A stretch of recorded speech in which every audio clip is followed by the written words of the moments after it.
Microbudget filmmaker Joe Burke spent a decade trying to get a second feature off the ground after his 2013 debut, For Dogs. But after all the no's, all the Hollywood rejection, and finally spending months waiting for an A-list actor to add to this list of no's, Joe said, fuck it, I can get $7,000 together and make a movie with Burt Berger. I'm 40 years old. I need to make another movie now, and I love Burt. Let's do it. And 2 months later, he and close friend and collaborator actor Oliver Cooper were shooting for 7 days for $7,000 with a 3-person crew. This approach partly stemmed from Cooper having worked with a Welsh director who made entirely improvised movies in 5 days. Add to this that Burke and Cooper had made a largely improvised short film for $100 during the pandemic, and the concept of making a feature for $7,000 seemed entirely possible.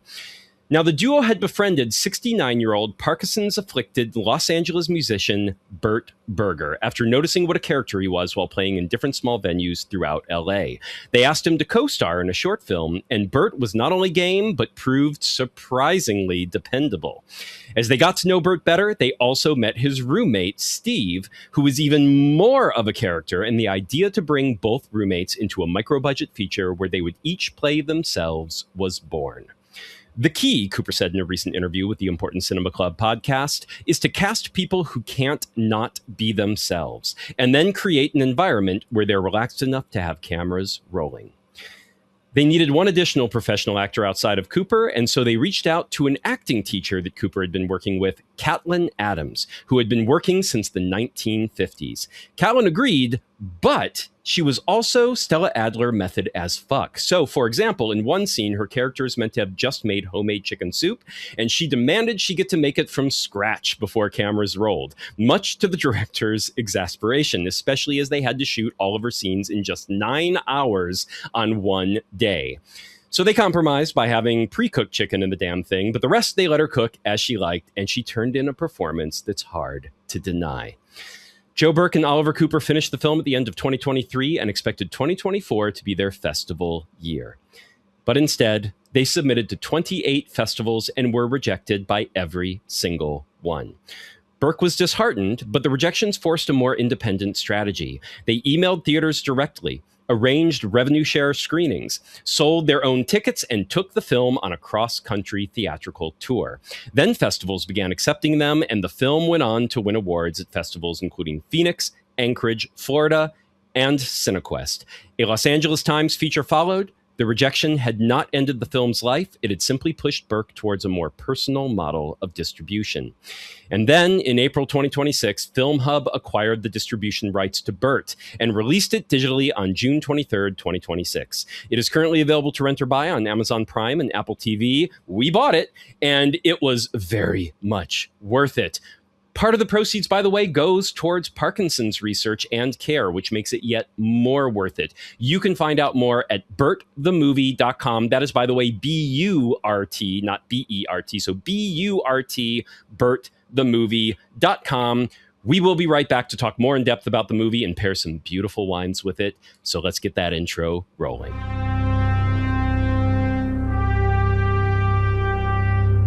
Are you not entertained? Yes, sir! We'll have a real good time! He's Dave, and I'm Dallas, and this is Vintertainment. We have opinions on just about everything. Sometimes those opinions are spot on. Sometimes they go down easier with a glass of wine. This is Vintertainment, the wine and entertainment pairing podcast.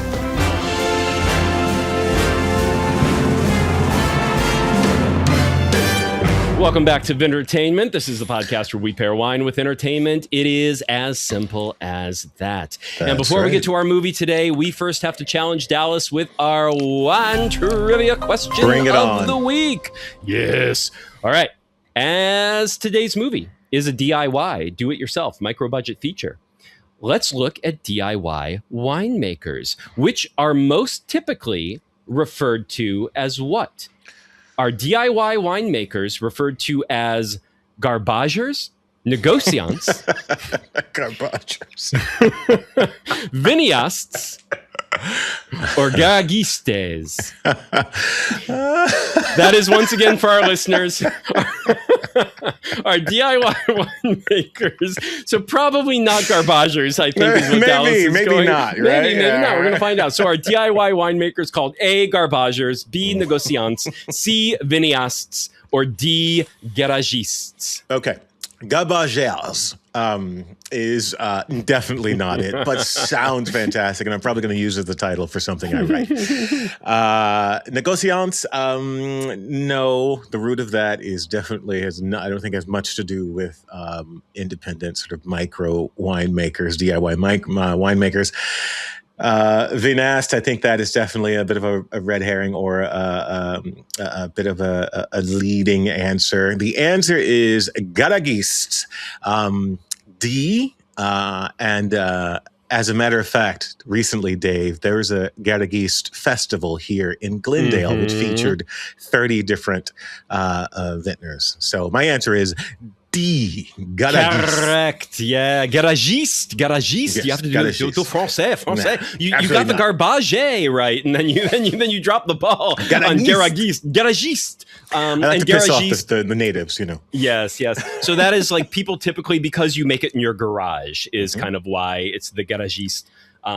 French term, and yes, we still call them that today. Viniast is just, this is vintertainment, and it's cineast. Is of course someone who is an independent filmmaker or someone who loves film. So that is your red herring. That is, viniast is not a term, but hey, this is vintertainment. It should be. That's right, baby. On this podcast, it's a term. It might be from now on. You know, I like to make up words. It might be from now on. There you go. Now, negociant, that is just someone. It's someone who either is not a winemaker but buys finished wine and bottles it under their own label, but someone else makes the wine. So like this is an extreme example, but Trader Joe's and Costco, Kirkland Signature, those are white label negociants.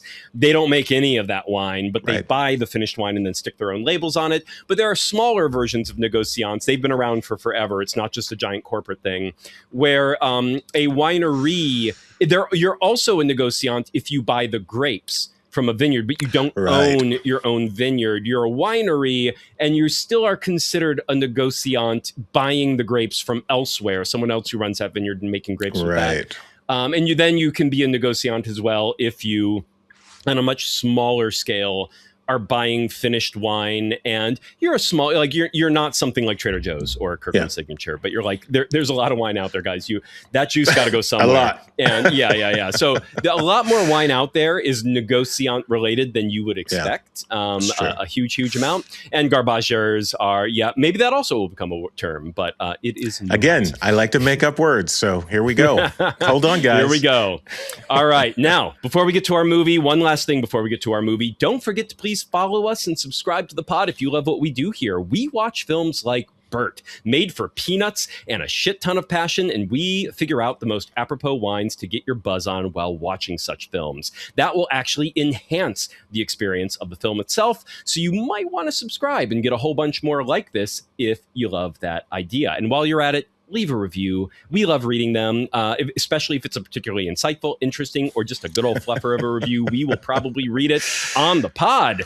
We like hearing nice things about ourselves. We like saying it out loud, too. We say nice things about ourselves out loud all the time, but we'd like it to actually be written by someone else, not ourselves. So, what do you like about the show? What would you add or subtract or otherwise change if you could? This is always kind of a work in progress. No one else does a show like this. No one else does wine and movie pairings. So we would love to hear your thoughts. Post that review, and we would love to hear your feedback. And lastly, don't forget we have a Substack, entertainmentstudios.com, where you can interact with us, find bonus wine and movie pairings, and also make sure to check out Wine Cellar Cinema, our new micro cinema built inside a wine shop here in Mid-City, Los Angeles. Our first night of short films paired with wine went swimmingly back in June, and we plan to keep that happening once per month. Our next one is July 24th here in Los Angeles. It is Women Do Genre, 4 genre films made by 4 female filmmakers paired with 4 wines made by female winemakers. That's right. So you can check for tickets to that. Tickets go on sale the week this episode drops.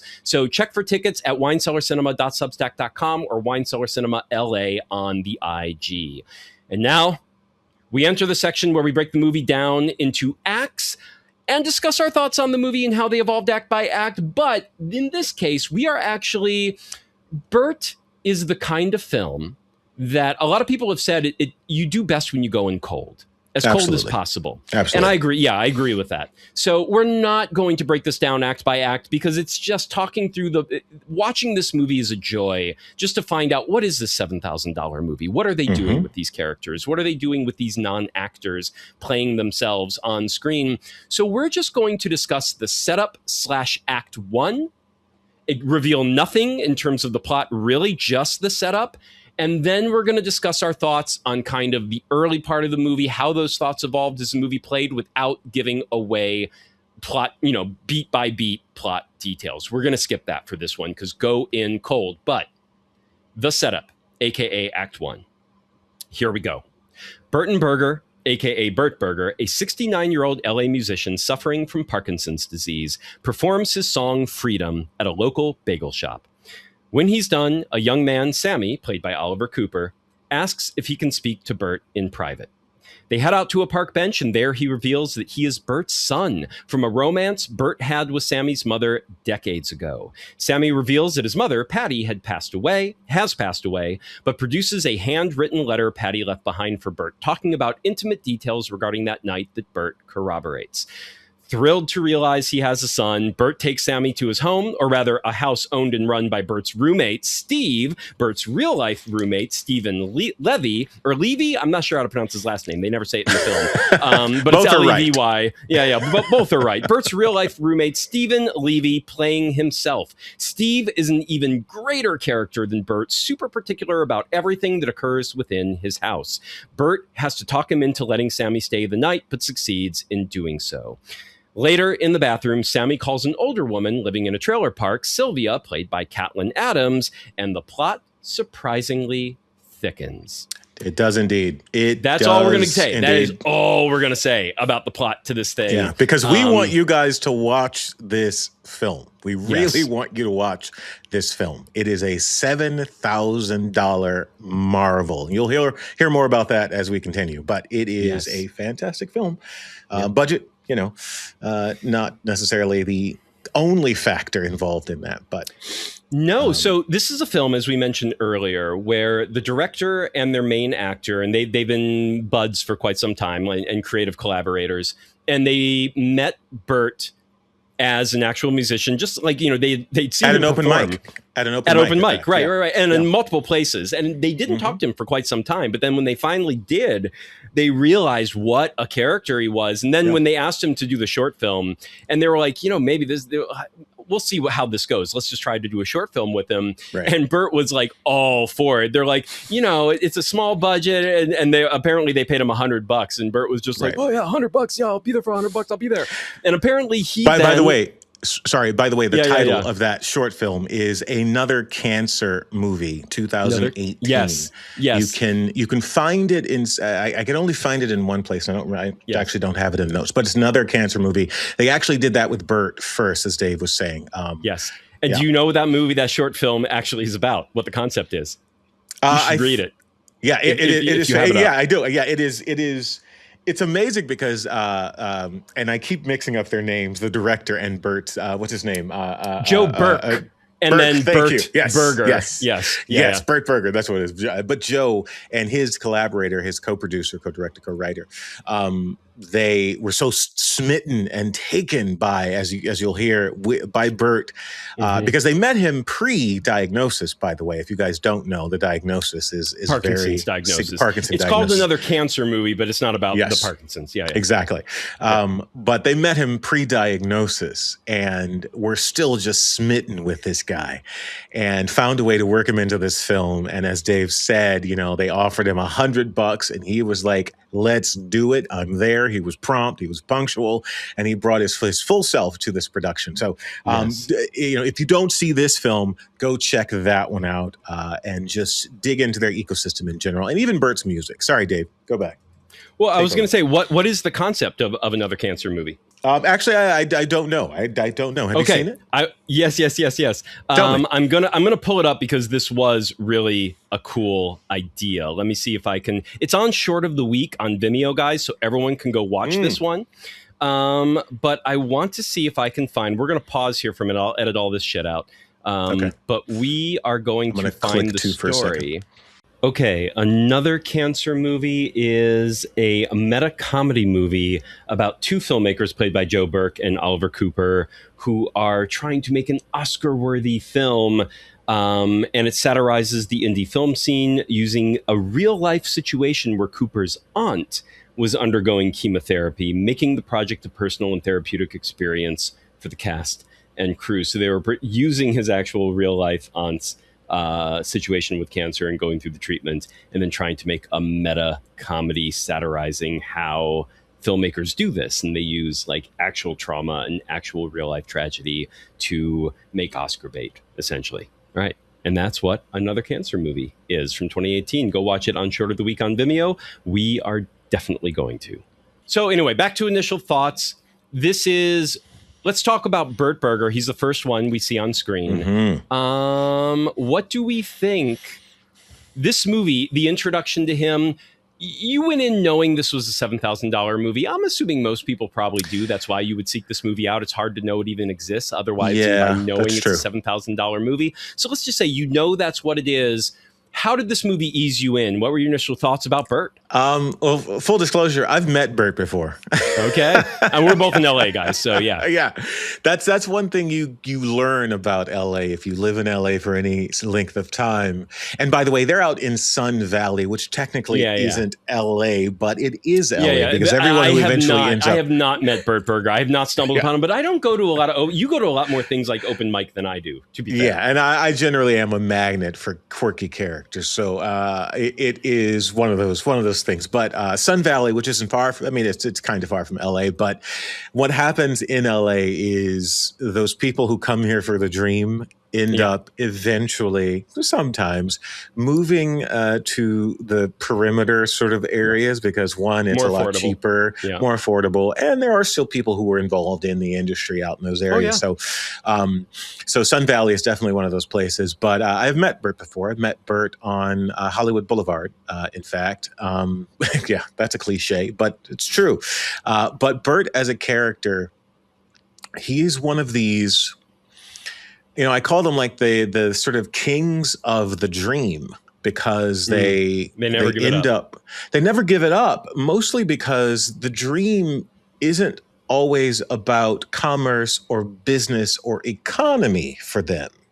There's some people who come here, it's about getting into the ecosystem and being a part of the industry and being a part of the ecosystem. For other people, it is about the creation of whatever the art form is that flows through them. Those things aren't necessarily mutually exclusive. True, but it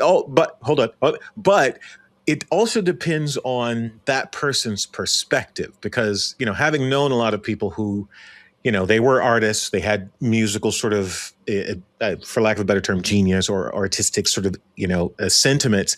The place you go in order to make that thing happen and get as many eyes as possible on that thing usually is Hollywood. And so you kind of have to buy into the ecosystem, the economy, the infrastructure of Hollywood.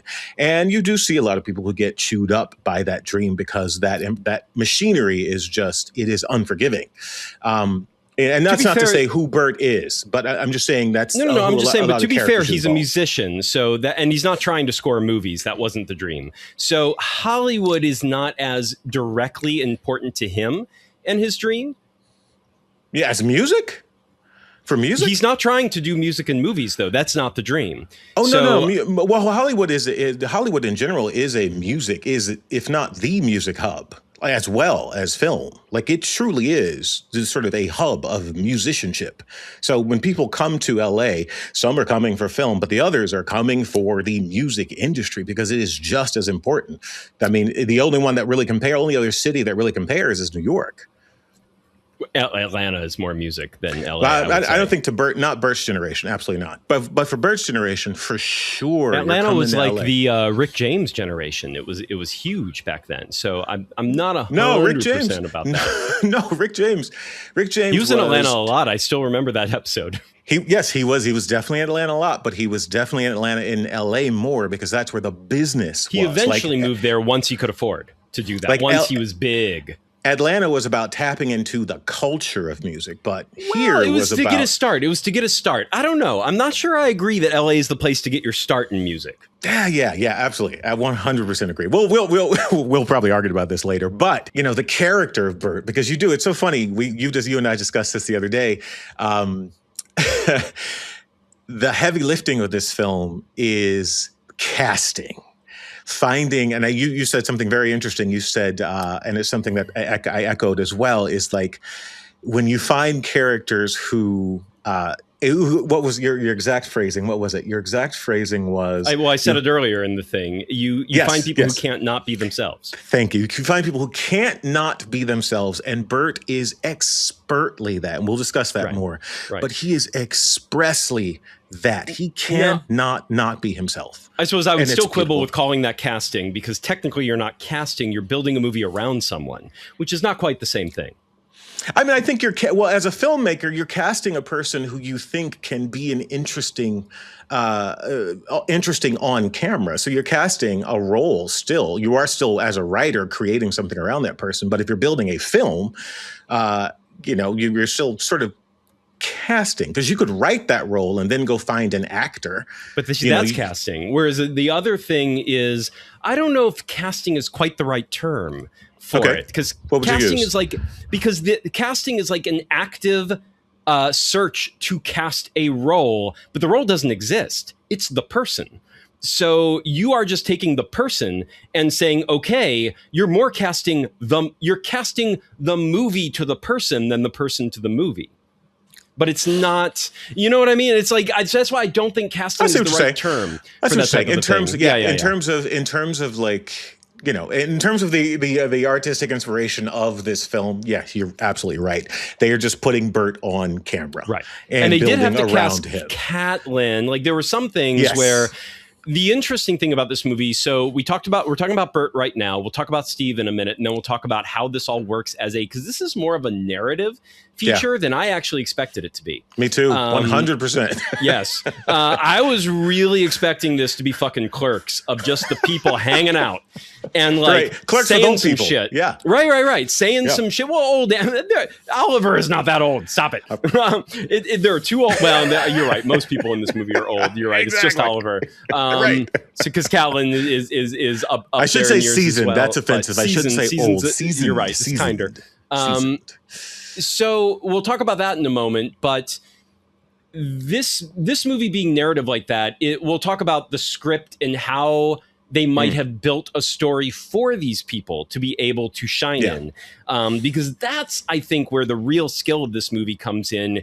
If I was going to find someone like Burt on the street, I've never met him before, but having watched this movie and seen him as a character, one thing I like about it is that he has this, it's not quite monotone delivery. That's not the right word, because he's got levels and you can see the emotion when he says things.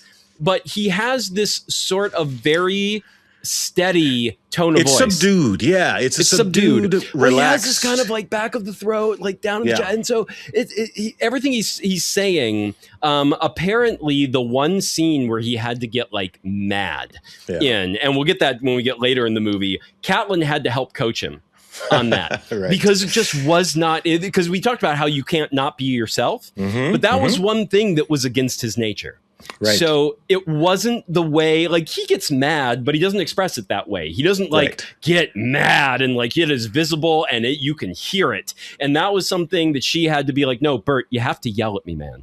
Like you have to actually, right. It's like, you have to show that you really are pissed at me right in this moment. And that was something that was not really in his being. But I think that's part of what makes him so winsome as a character and as a person, is you start to watch this movie and he takes everything just like I can see why he is still in LA doing music, even at 69 years old with Parkinson's, because whatever gets thrown his way, he's like, no, that's okay. That's okay. Yeah.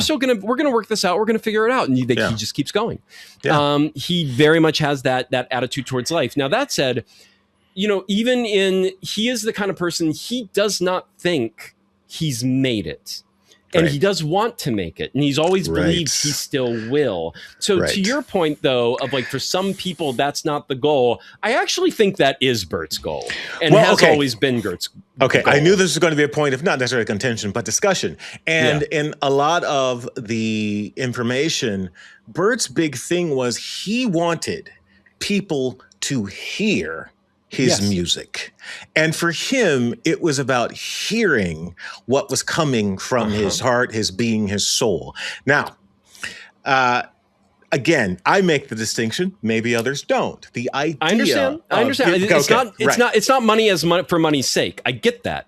Right. But it's not fame for fame's sake. But it is these are the ways people hear your stuff. These are the ways you get your stuff out to enough people to where it's more than just the 8 people at this it's the amplifier physical location in this moment, right? The amplification and what you're allowed to do. So I understand that you're saying it's not that, but the success in terms of the world, quote unquote, like some number that is large enough that you can say the world has heard your music.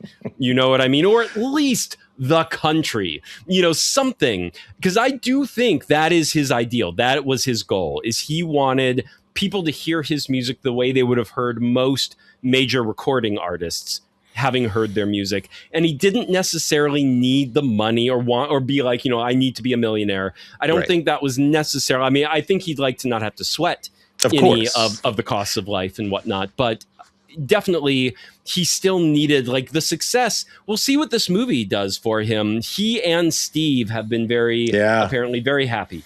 They have. They really have. With how this movie has gone and how much attention has been thrown their way. Now let's talk about Steve. So Steve is for lack of a better term, he is what you see on camera. Yes. And he is, for lack of a better term, the antagonist of the film to our protagonist, who isn't Burt. Burt is the subject, but we're through the POV of kind of of Oliver, of Sammy. And Burt is a very antagonistic figure to Sammy throughout the whole movie. From the first moment they meet. And Steve is a paranoid, a very particular, like one of those guys. It's like it's so funny. I come from a military family. So my dad was Navy. And when we were kids, he tried to get us to do what he called a ship shower. Which was 5 minutes or less. Front, back, head to toe. Get out. Head to toe. Turn the water off after 5 minutes or less. That's and get out the door, and we're out of here. And especially, he didn't care. He wasn't Steve. He didn't care about the money being saved by the lack of water running. But especially if it was a morning where we were about to take a family trip or do something together as a family, he's like, we are out the door in 10 minutes, or we are out the door in 20 minutes. There's 4 of us. We each take a 5-minute, prep. So it's like ship shower for everyone. And he was adamant about it. So I actually have some personal experience in the 5 minutes of running water or less. And he, by the way, guys, by the way, guys, if you know Dave intimately, that will make so much sense. Yes. Well, it's funny. I'm so not military minded at all, even though I grew up with a military dad. I never have wanted to join the military. The only part of the military that ever I was attracted to was just the concept of like, I would love to prove I can do boot camp. You know what I mean? I would love to just know that I thrived. I think about it all the time. Exactly. But outside of that, actually doing and that, and the fact that military service, having grown up in the military, it's really not the same these days as it was back in the 70s and 80s when I was growing up. But they really took care of the families that were like having that not only the retirement, but then even what they did while you're like, Support, you absolutely. you were supported through and through. It was amazing. I don't think it's as good. I mean, certainly with the issues we have with veterans these days, definitely it's not the same. But back then it was. So that could have been alluring. But I'm not military minded in terms of like I am anti-authority in a lot of ways. Like there's a lot of don't tell me what to do, and that ain't gonna fly in the military. Let me tell you. That's like 85% of my personality, depending on the day. Right. And it's like, it's not even so much of like, no, I'm not going to do it, but I'll question things. Like, they're like, we'll do this. And I'm like, well, but wouldn't it be better? And I can't help it. I will be like, but what about this? And what about this? And oh my God, I would fail. I would be kicked out so fast. You'd be sent back every stage. So fast. So I would be punished so quickly and so often that then eventually they'd be like, no, you got to go. We can't even punish you enough. You just have to go. You don't work. You don't fit in here. So Steve he's not militaristic per se. He's militaristic. He's militaristic in that stand your ground in Florida kind of way, but not necessarily in any other way. But he's a very particular guy.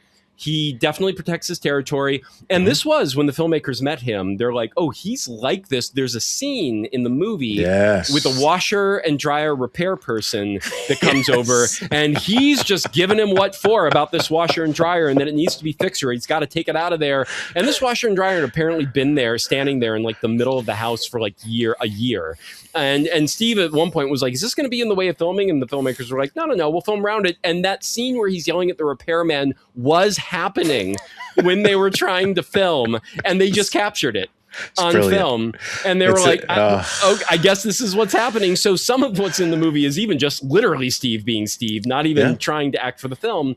And Steve was the one being the particular one. Like Burt is very dependable. Burt's very like game. Burt is lyrical.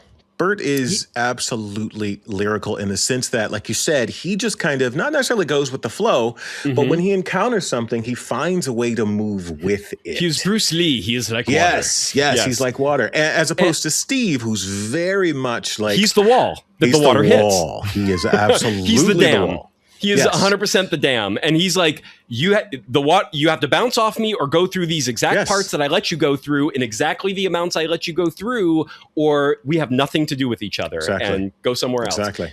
And that's Steve. So Steve was the one that got cold feet multiple times. They wanted to film at the house. He almost pulled. At first, he was like, you can only do it from these hours on these few days, and then we're done.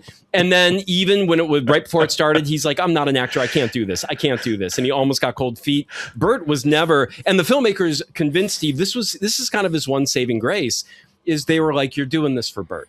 Yeah. And you even see in the final act of this movie that Steve is like, and even before that, actually, there's a few moments where like Steve and Burt are bizarrely supportive of each other in certain ways. Without question. Where you're like, this is why they've lived together for, I think Burt said something like 17 years or some obscene amount of time. I think it was 14, but yeah. 14, okay. Like that, and so they really are, they get along. And Burt was like, oh no, we fight. Sometimes we've even almost thrown down. And it's like, but we get it out of our system and then everything's fine. And it's like, right. Oh, okay, cool. That's,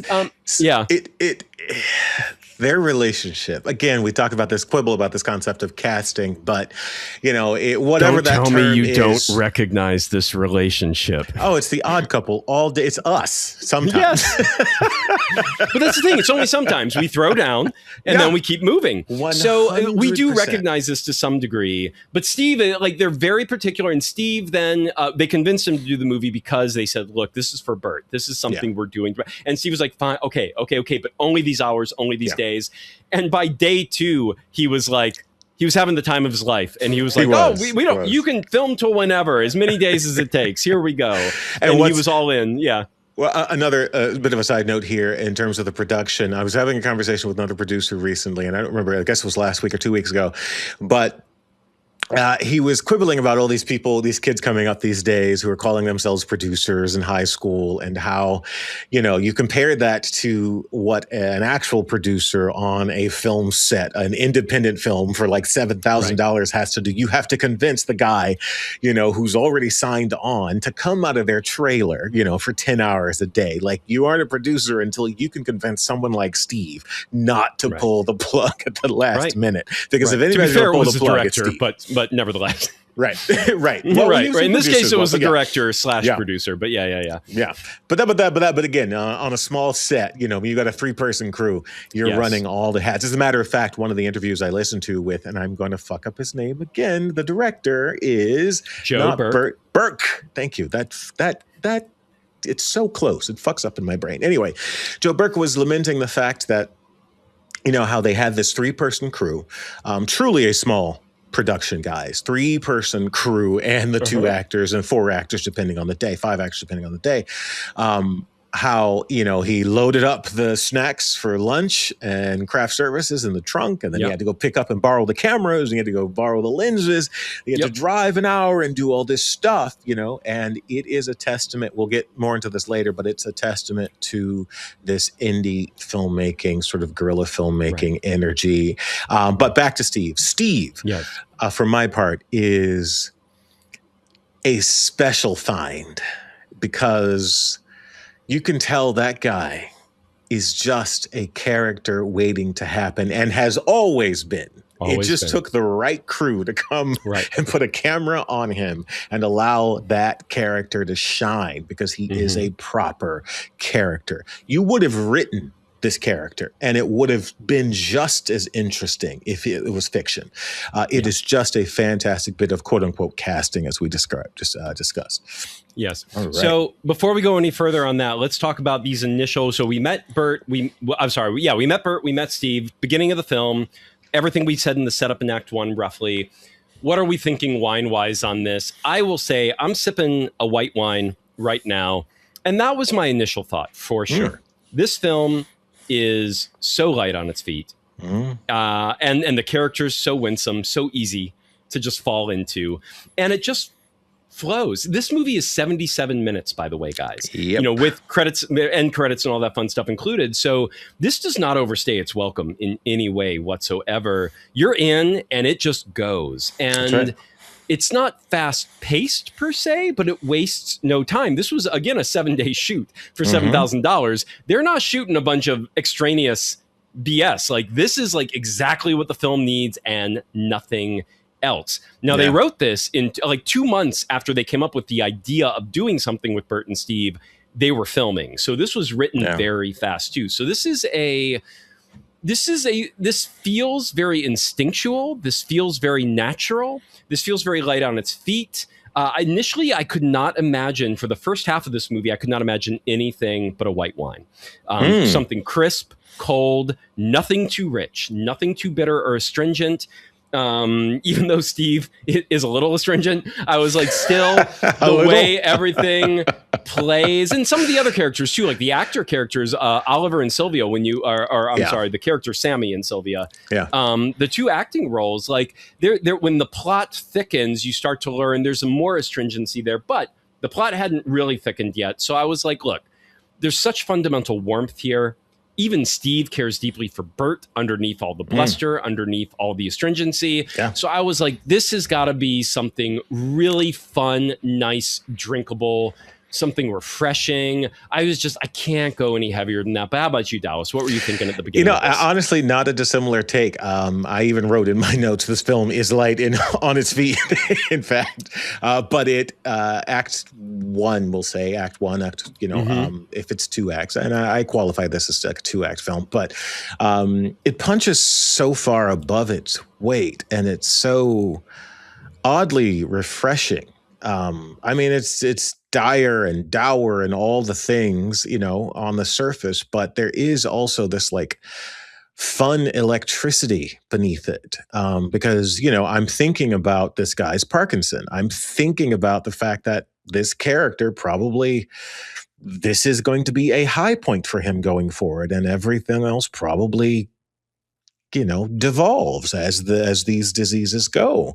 And so there's this darkness, this dourness, and they're aging. Steve is aging. How much longer is he going to be able to live on his own? Burt is these days, during the tour, during the festival run and everything, like Burt is in a wheelchair some of the time now. So And another thing that was a consideration in this film is at the same time that Burt received his diagnosis, the director's father got his Parkinson's diagnosis too. Yes. And so I'm thinking about all this, because that's kind of part of the fuel for this film as well, and there's his a part Parkinson's in the film is on visual display, and they talk about it like constantly in the film because it's a big part. Like he still strums his guitar, plays his music. Just he's a plucker, by the way. He's a plucker. He's a plucker. Yes. Watch the movie, you'll understand what that. You'll understand that. And one of the things that's really not like I don't want to glorify Parkinson's because there's nothing to glorify, but it was one thing that was like visually really. Captivating to be able to see Parkinson's in action on this actor that's just again going with the flow and doing everything this movie requires, and that the story, because the character as well, even if you treat him as a character, he's got the Parkinson's but going with everything here and not worrying about himself hardly at all, and you're like, this guy's kind of fucking amazing. Yeah. There's a great piece in one of the interviews I was listening to where the director, Mr. Burke, said that one of the conversations he had with Burt was that, the dream doesn't end because of Parkinson's. It just becomes more clear. And I was like, fuck, that's fantastic. Good. Yeah. And that is the core of the director turning 40. And then he's like, fuck it, I'm making a $7,000 movie because I cannot keep waiting for someone to let me make a movie, to give me money to make a movie. Yeah, absolutely. So wine-wise, I was actually in this similar sort of space. I wanted something kind of crisp and fun and interesting, and that gave me all those sort of whimsical notes that weren't on the surface of this film, because it is in grayscale. First of all, that is a bit, that's it. I was going to say, as soon as you were done, I was going to circle back to my white wine, and I'm like, that was another thing. It's black and white movie. Right. Folks, black and white cinematography. What did you think of the black and white cinematography? I will, I listened to this interview after I watched the film. After I watched the film. And one of the things they were saying is, I think that interview was in the LAist. I think that was one of the interviews I listened to. But Mr. Burke was saying how they got all the footage and it was all in color, but it just wasn't singing. It just didn't have that element, that thing. So can I say something there? I have an anecdote to this. So there was a movie not too long, well, actually not too long ago, over 10 years 35 years ago. Over 10. It was over a decade ago. I think it was like 2013-ish or something around there. Jesse Johnson, I think he was going by Jesse A. Johnson then. He was director.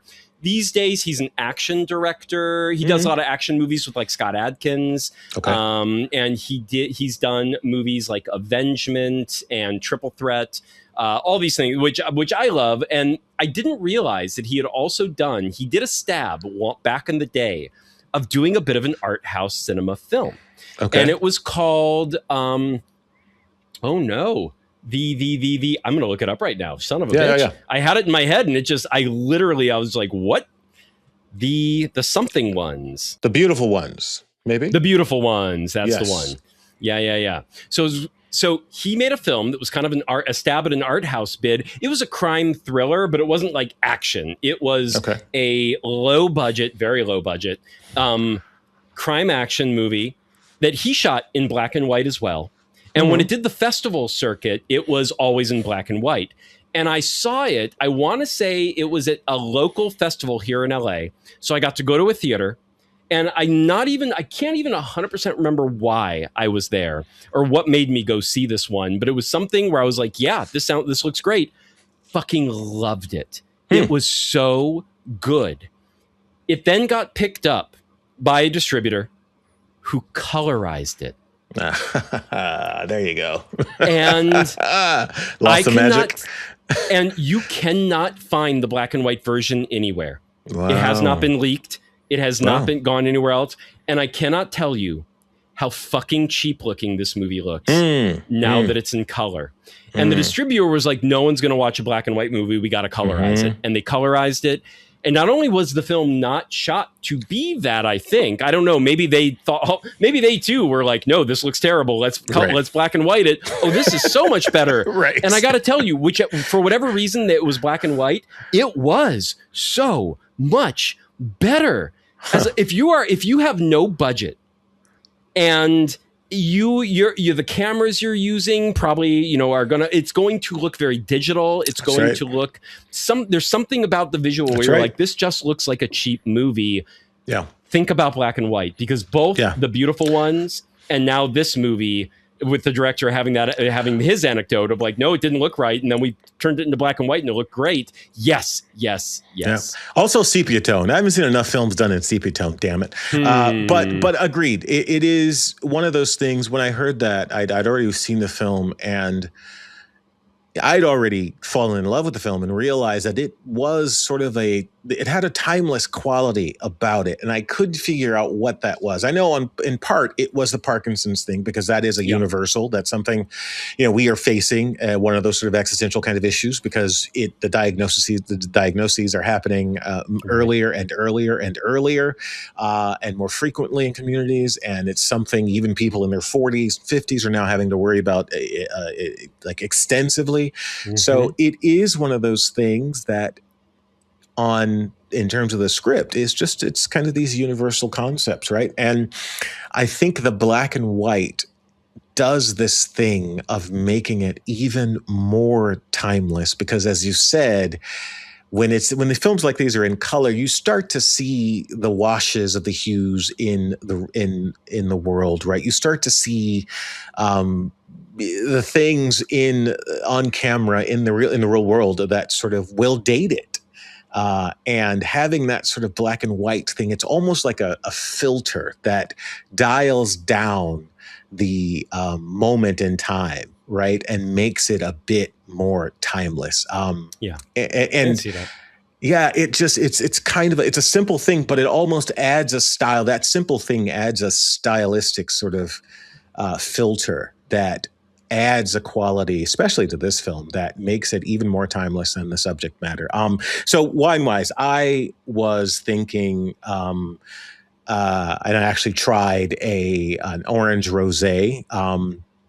It was a blend of, I think, Pinot Blanc or Sauvignon Blanc, Pinot Gris, and Pinot Blanc or something. It left an impression. You can't remember it. Well, it was like, but it was one of those things where I was just like, okay, because it had lots of like tangerine in it, lots of like florals and stuff, and I was like, this is one of those cases when the perfumes and the florals don't really add anything, and I was on the road to pairing. This feels like an important film to me. And I think it has a lot to do with the the as much as any film in 2026 can be. Right, exactly. Yeah. Right. It feels like it's going to be a film that, one, punches above its weight. It's going to be something we look back at in future generations and go, this was that moment in time when the diagnoses for Parkinson's were increasing. And it was something people were rapidly being forced to reckon with in their 40s and 50s. And I think that might only get worse as we move forward, at least in the near future. And I think this is one of the first times I've seen this diagnosis treated in this way. It is done with such care, kind of a reverence, but also it doesn't turn it into a death sentence or a villain or well, not just that. It's really not about it. It doesn't turn it into it. Exactly. Right. It doesn't focus on it at all. He's like, I have Parkinson's, and you're going to see it in almost every scene, and it's visually never going to let you forget that I have it. It's always simmering in the background. Really not right. But it's like, but my life isn't that. My life is my life. Right. Out like that. That encompasses everything. Right. So, this is just something that comes along. Right. With it, but it's not. It doesn't define anything really.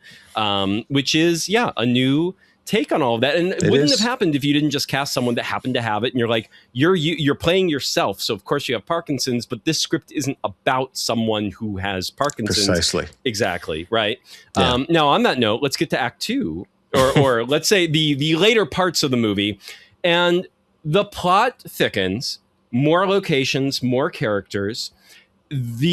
Our Burt and Steve, our non-actors, have to act in a number of scenes. They have to pull out a little bit more than they've done in the early stages. Were like, just you be you. We're some of the scenes we're even just going to capture you being you, and you might not even realize it's going to be part of the movie. But later, these are like, we have a story. We have woven an actual narrative, which that surprised me. I did not expect this movie to be that type of movie. But it is a true blue narrative, and that most of the movie is dealing with the narrative. Yeah. As mentioned earlier, one of the actresses, Catelyn Adams, had to like kind of coach Burt along to like really pull it out in the end. So she did. How do you think that worked with our non-actors? How did they fare with having to, act and like do a true blue narrative movie? I think they did surprisingly well, because it's so difficult to sort of process it, because as a person with an acting background myself and the writing background and all the stuff, right? It's difficult to kind of turn the brain and say, okay, these are just guys who a film was built around, who are now dealing with narrative stuff that's kind of interjected. And I think they did an amazing job, mostly because it wasn't necessarily acting to them. It felt like they were just trying to find some sort of authenticity with these moments that were thrown at them. Like, they rose to the occasion. It's just so difficult to talk about this without like going to specifics, but I know. Well, to some degree, you have they can't not be themselves, right? So that is part of it. It's like, even when they're acting, they're still them, like plainly. Yeah.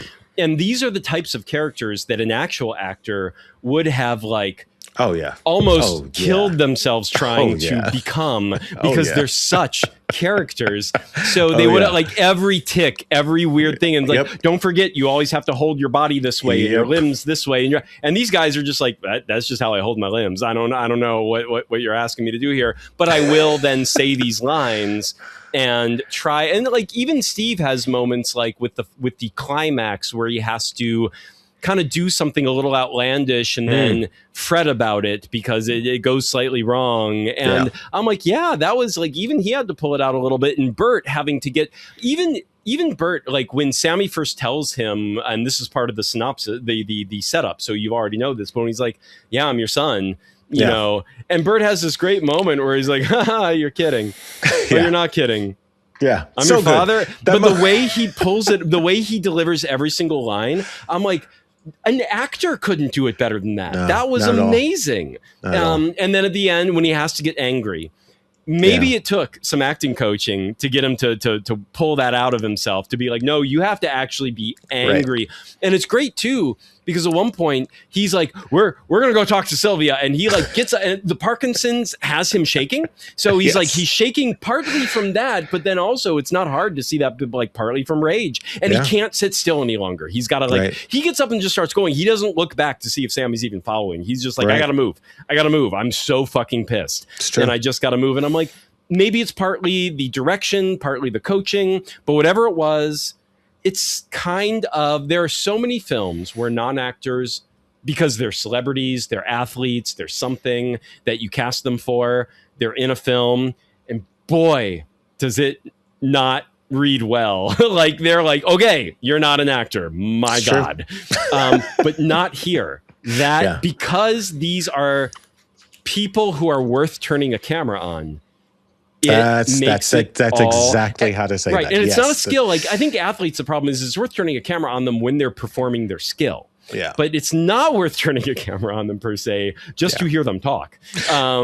So that's its own it does skill. You know, I think we discussed this initially when we were deciding whether or not to do this film. It does sit someplace between documentary and fiction, and generally those spaces aren't exactly satisfying, because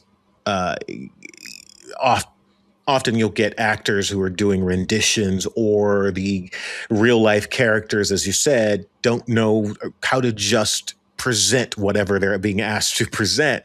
And these characters, again, back to what you were saying, they don't know how not to be themselves. And because of that, everything reads authentic. Virtually everything they do reads completely authentic.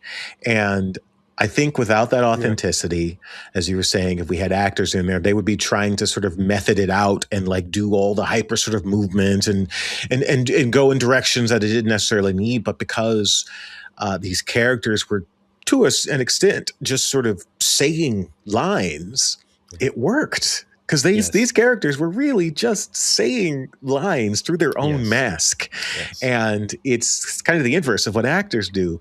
So it comes off so authentic, even in those moments, as you said, later on when he has to get angry, right? Yes. So I will say, folks, I think, I kind of said this earlier, but like I think this is this moment's Clerks, where it's even black and white. My God, it's like it's black and white. It's super indie because it's not film and we're into the digital world. It was actually, because I remember Kevin Smith actually like had to like max out all his credit cards or something of that nature to make Clerks, because for film you actually had to pay tens of thousands of dollars even to make a super cheap movie to have the physical rolls of film and then doing post and blah blah blah. So now they shot it for $7,000. I think they raised a little bit more for post and all that fun stuff. So that is also something to keep in mind if you are thinking of making a film as well, that take it one step at a time. That's awesome. Like if you can scrape together a few $1,000s and you can shoot a film for that, shoot it. But also remember, you have post, you have festivals. You might have to take it on tour, like these guys did at some 15 point. months. They did a 15-month tour, and that is plane tickets. You are not driving that cross country, that whole East Coast to West Coast tour. Let me tell you, you're probably not. Or the gas alone, you might as well just fly. With the gas prices being what they are today. So know that you'll need to raise a little bit more money, maybe on Seed and Spark, Kickstarter, things like that, crowdfunding, family and friends, whatever it is. We recently went and saw a movie called Withdrawal at our local cinema. We may cover that on the podcast, but after this movie. But they're also doing a tour right now after getting rejected from all these festivals.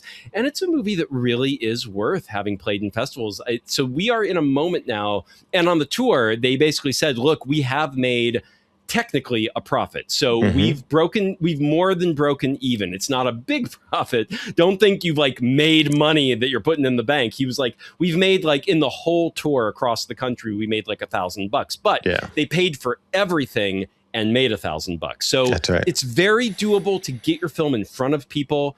And by doing that, you get the word out, and maybe there's more life to your movie after that, the same way there was for Burt.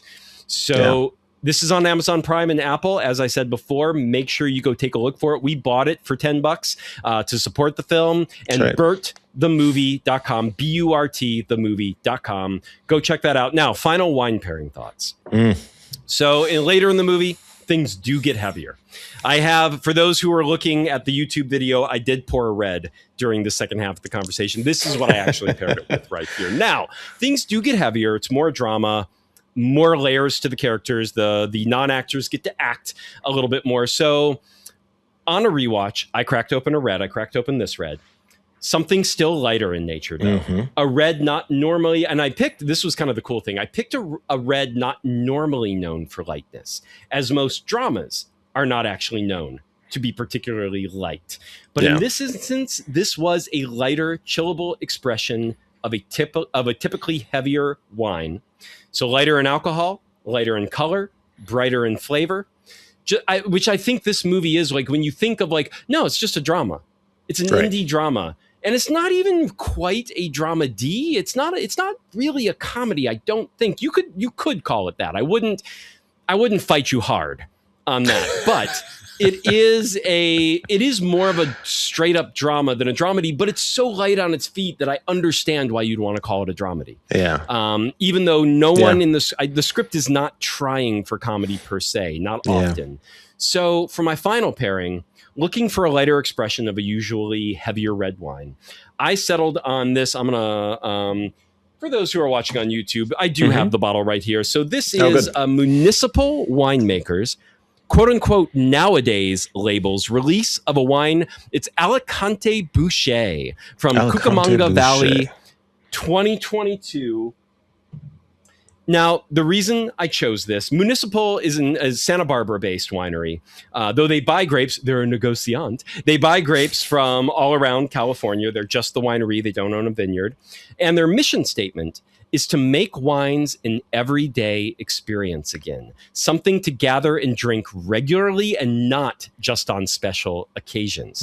So they make more approachable wines, easy to pop and pour anytime, any place, which I thought was super fitting for a $7,000 DIY feature film. That also, you can watch this film anytime, any place. There's not a it's a timeless quality. There's a timeless quality for this film. Well, and also mood-wise, it's like, oh, I want something heavy. I want something action-packed. It's like, this is just a movie you can be like, I could watch this. Sure. Just about any time. So even better, this is Municipal Winery's Nowadays label, which is their natural wine label. Or as they describe it, quote, biodynamic, foot-stomped, native yeast, wine the way it used to be made, cloudy, funky, alive, unquote.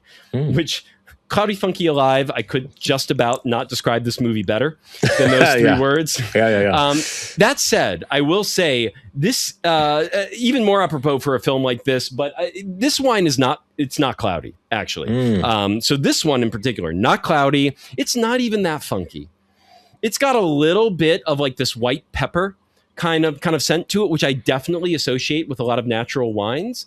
But Alicante Bouschet, this is typically typically the grape, even the grapes they use to make this, it's thick-skinned, very dark in color. But it's a grape. It's a rare kind of grape that they call Teinturier, which means it's red on the inside as well as the outside. So the juice will be red even if you don't use the skins. So when you make a red wine with Alicante Bouschet, and I represent a Portuguese wine book, and Alicante Bouschet is one of the grapes they grow a lot in Portugal. They use it in port. They use it everywhere and it just makes these just tannic, dusty, deep, succulent reds, but they are big. And this thing, I don't know how well, you never can on camera see it that well with the light coming through, but this thing is translucent. It is completely see-through. So I actually suspect, I do not know how much skin contact they gave, how long it soaked on the skins. It probably did some because they're calling it a red wine and they're not saying anything special about it. But I'm going to tell you, for an Alicante Bouschet, this is a very short time on the skins. This is almost guaranteed a quote-unquote white wine. But of course, the juice is red to begin with. So it's not much darker than the juice would have been in the first place. Okay, interesting. So this is almost a white wine made as a red wine, a red grape turned into a almost white wine. There is definitely some skin contact on this, but I think it's very gentle, very light. So you get more raspberry, like bright red raspberry flavors than the darker dark plum or blackberry flavors that an Alicante would normally give. It's juicy, it's vibrant, it's chillable, it's easy to drink multiple glasses of, like this movie is super easy to watch multiple times. I know that because I watched it 3 times before getting on this podcast to talk about it. So Municipal Winemakers, nowadays Alicante Bouschet from Cucamonga Vallley, which is not far from LA either, which is also a really good, it's kind of close to Anaheim where Disneyland is. So it's kind of it's technically in that LA County area. So for a movie all about these LA characters, I also found that very apropos. I got this. You can ask someone at your local wine shop. This particular one, if you're not in Southern California, it's probably not getting too far out there. This is sold out on the Municipal Winery website, but in LA, Stanley's Wet Goods has it right now. And there's one more, Flask and Field, the one near you, Dallas, the one kind of downtownish area, also has this. And they have it well in stock, like dozens of bottles of it. So if you're in the LA area, Flask and Field near downtown, or Stanley's Wet Goods in Culver City, carry this Alicante Bouschet, or go to your local wine shop and say, I want a light expression of a usually dark, heavy red. They will be able to figure that out for you. All right, what do you got, Dallas? All right.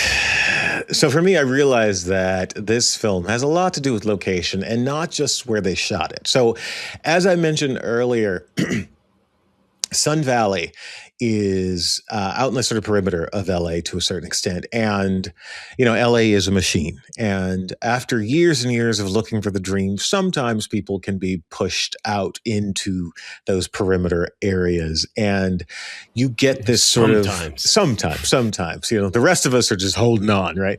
No. The rest of us are just spending our fucking money. Exactly. But these two characters are so, in my mind, so quintessentially 80s and 90s characters who would have spent a ton of time in Malibu and Santa Monica and Venice. And I just see it. I know at least one of them spent at least a year living on the beach, in a Winnebago or something. They just ring with that energy, especially Burt, right? As sort of a fledgling musician, because that's often the story, particularly in the 70s, 80s, and 90s. And so that's kind of where my mind kept going. I was like, oh, okay, let's think about Malibu. Like what are Malibu wines? And excuse me. And so it made me want some of that old magic, because there's a part of Burt that is still sort of simmering with magic, because there's a magical quality, I believe, about Burt. There's also sort of a wizardry about Steve. There's a wizard kind of quality he looks like about a wizard. Steve. He does, right? Put a hat on him. Put a hat on him. He's ready to go, And so I immediately thought about specifically tying my pairing to the terroir, the land, Malibu. Steve is craggy and almost sort of volcanic in a way, and the Malibu sort of viticulture area is known for that sort of volcanic soil. It's dry, it's shallow, it's all the things. There's also again, that sort of dryness, and these two characters are very dry in their delivery, which makes them sing on camera. So all these things are floating around in my mind. And so then I had to sort of dig into the Malibu sort of AVA. And, if you guys don't know, it spans about 45 miles between Ventura and LA in the Hollywood Hills.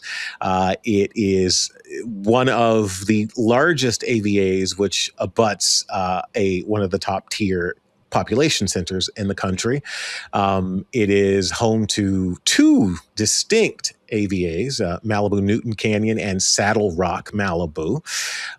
And they are known for their Cabs, Sauves, their Syrahs, their Chardonnays, on the Malibu coast. And if anyone's ever been here and taken a drive up the Malibu coast, it is a beautiful, craggy, rocky place, and historically has been the domicile and domain of lots of bohemians and stars and artists and surfers. So again, I imagine these two characters in their heyday have spent some time in this region.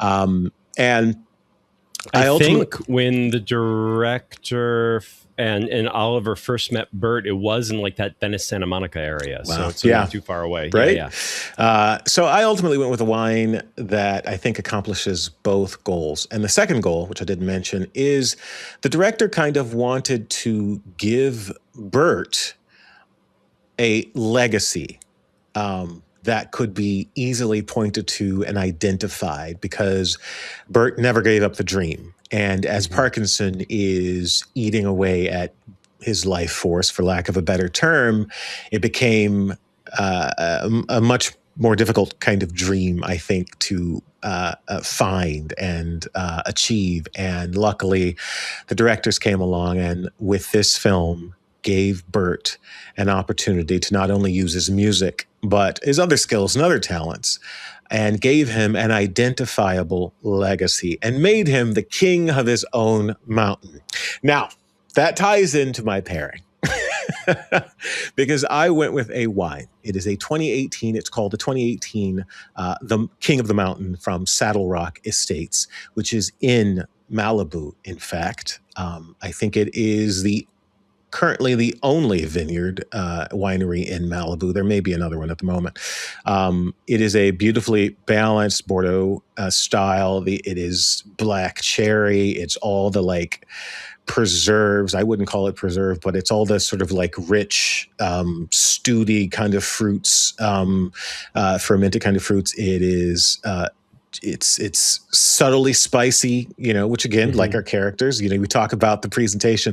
You talk about the way Burt delivers that line when he finds out that the guy is his son, and it is so simple, but it's also so spicy. There's just so much behind that subtle delivery. And it has a lingering finish, which is one of my favorite phrases in all of wine. Just like this film, it is going to be, and this is in my humble opinion, it is going to be so much more important in the next decade or 2 decades than it is now, which means it's going to age very well. I do wholeheartedly believe that about this film. And I cannot sing its praises enough. This is also a blend of Cab Sauv, Merlot, and I think there's like 5% Malbec in it as well. And that's my pairing. It is the 2018 King of the Mountain from Saddlerock Estates here in Malibu. And you can actually order directly from their site. Also, I think Total Wine locally has some, maybe. Possibly. So Total Wine if you're in the LA area. And for the rest of you, because a Malibu winery will not have a huge output. That's very true. They do not have a huge output. So I will say that it's a Bordeaux blend that's Cab Sauv heavy. So that means it's going to be left bank Bordeaux. Okay. Go to your wine shop, wherever you are. Bordeaux. You can even go to Total Wine and you say, I'm looking for, give them your budget, whatever your price range is, and say, I'm ideally looking for something that's left bank Bordeaux, which is going to be the Cab Sauv heavy Bordeaux. If you do right bank, it's going to be Merlot heavy. And Cab Sauv tends to be, I think that is more fitting for this movie because Cab Sauv tends to have a touch more astringency to it. And you pepper in some more like Cab Franc, maybe some Merlot to like balance it all out when it's on the left bank, but it's mostly Cab Sauv. And that's going to be a little brighter, a little more astringent while still being nice and deep and age-worthy and all that fun stuff. So look for that if you need something more general to look for in terms of Dallas's pairing. Yeah. All right. Folks, that has been Burt, a recently released film, B-U-R-T. Go look it up on Amazon Prime or Apple TV if you're in the States. I think Canada, too. I think it's North America. I do not know how it's been released internationally, so you'll just have to check that out for yourself. We are now going on a 4-week summer hiatus. We'll be recording regularly, but we are going to be banking these episodes to get ahead of ourselves for once. But we will be back mid-August for more weekly wine and movie pairings. That's right. In the meantime, don't forget to join us for our monthly Wine Cellar cinema screenings here in LA if you're in the LA area. Tickets for the July screening just went on sale this week. Once again, that is Women Do Genre, 4 genre short films by female filmmakers, each paired with the wine by female winemakers. Find a link to purchase tickets at Wine Cellar Cinema LA on Instagram or winecellarcinema.substack.com on Substack. And we might, we're probably one of the things we're going to record during this break is Withdrawal. We'll see if we don't post that a little early because they're on tour right now, and maybe that's time sensitive. That's a good point. Yeah. If we do that, you might get a surprise drop before a month is up, but we're still going to be banking some episodes during these 4 weeks and not dealing so much with the editing of the things and getting them out and the marketing and the social media and the blah, blah, blah, and actually just worry about the recording, and then we'll be ahead of ourselves. And if anything happens, we'll actually have some in the bank. So we're going to really look forward to doing that. But we have so many incredible episodes, incredible guests, incredible movies to cover coming right up. And of course, many thanks to our sponsor, the place where Wine Cellar Cinema, the micro cinema inside of a wine shop, takes place every month. And that place is Curated Wine Shop. No idea where to begin finding a wine that pairs with your movie? That's okay. Almost literally no one does, but Curated is here to help. They accept every Vintertainment-inspired challenge and will curate the selection to match your palate. Just tell them what you're trying to pair with, which movie you're trying to pair with, your budget for the wine, your preferences, and they will show you the way. Curated is a boutique boutique wine shop on La Brea Avenue, Mid-City, Los Angeles, founded and operated by peeps currently and previously part of the entertainment ecosystem. Johnny, Kelly, Allison, and Mia, they are all fantastic. Go meet them. Kelly, by the way, is an immigration attorney in Trump's America, so she could really use your support.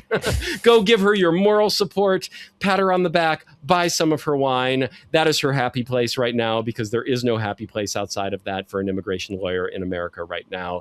Anyways, they carry, Curated Wine Shop carries an ever-changing, wide-ranging selection of small lot artisanal wines, from the known and comforting to the completely unique. We're talking reds, white, rosés, oranges, sparklings, dry wines, sweet wines, everything in between. Go check them out if you're in the LA area. You can also find them online, curated-wines.com. They do ship, so if you're well, I wouldn't ship it far, but if you're nearby, you can have them ship it to you, curated-wines.com. For Curated, if you can find us, we are vintertainmentstudios.com, for us Vintertainment Bros on Substack, and winecellarcinema.substack.com for all things Wine Cellar Cinema. Thank you so much for listening. We will be back in 4 weeks with another wine and entertainment pairing for your entertainment. Go check out Burt in the meantime, and ciao for now. Ciao, guys. The song's called Improving On. Perfect.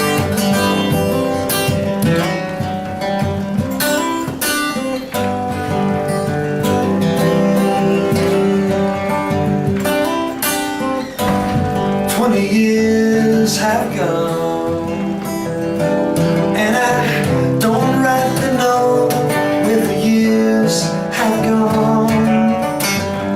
Where have I gone?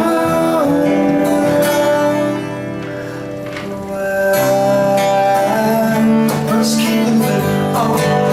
Oh, I must keep improving on.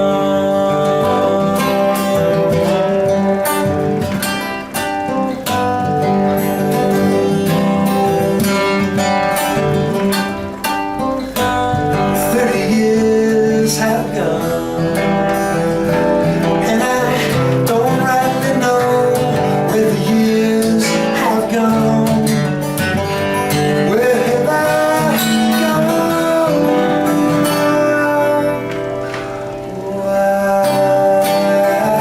I must keep moving on. Oh, I must keep improving on.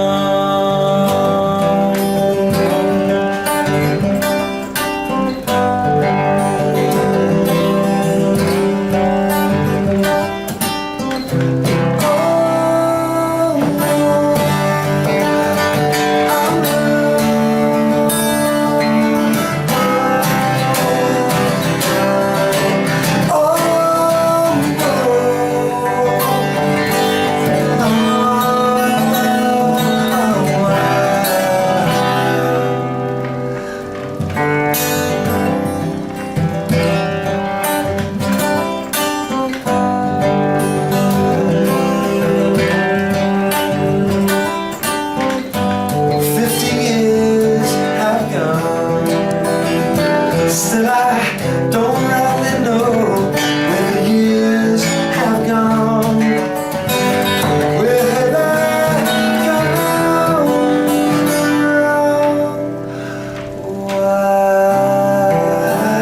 I must keep moving on. I must keep moving on. Must keep improving on.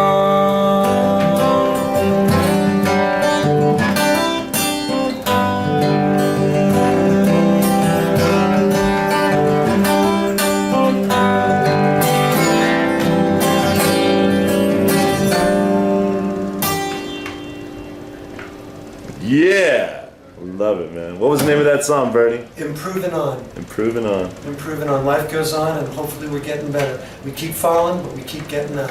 Right on, baby. That's what falling is all about. Thanks, Bernie. My pleasure. I'm honored to play for you.